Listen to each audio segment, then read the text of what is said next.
Hi అండి, పిల్లలు జలుబు దగ్గుతో విపరీతంగా బాధపడుతున్నారా? అయితే తప్పకుండా ఈ రెమెడీని అయితే ట్రై చేయండి. చాలా బాగా రిలీఫ్ అయితే ఉంటుందండి. స్టవ్ ఆన్ చేసి ఒక గిన్నెను పెట్టుకొని అందులోకి ఒక గ్లాస్ వరకు వాటర్ని అయితే యాడ్ చేసుకున్నాను.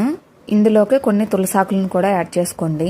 4 మిరియాలని ఇలా కచ్చపచ్చగా దంచి అయితే వేసుకుంటున్నాను. ఇందులోకి 1/2 టేబుల్ స్పూన్ వరకు వాము, కొద్దిగా అల్లం ముక్కలు కూడా వేసుకోండి.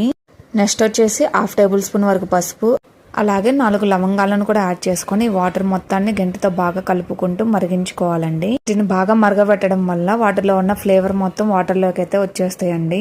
వాటర్ అయితే బాగా తెరులుతున్నాయి కదా, ఇప్పుడు స్టవ్ ఆఫ్ చేసేసుకొని గ్లాస్ పెట్టేసుకొని వాటర్ ని అయితే వడపోసుకుందాం. పిల్లలకు కానివ్వండి, పెద్దవాళ్ళకి కానివ్వండి, చాలా బాగా పనిచేస్తుందండి కషాయం. పిల్లలకి తాపాలనుకుంటే గనక, మరి కషాయం ఎక్కువ ఘాటుగా ఉంటే కొంతమంది పిల్లలు అయితే తాగరండి. అలాంటి వాళ్ళు 1 టేబుల్ స్పూన్ వరకు హనీ వేసి పిల్లలకు కలిపివ్వండి, చాలా ఇష్టంగా అయితే తాగుతారు. ఈ రెమెడీ కనుక మీకు నచ్చినట్లయితే తప్పకుండా మన ఛానల్ సబ్స్క్రైబ్ చేసుకుని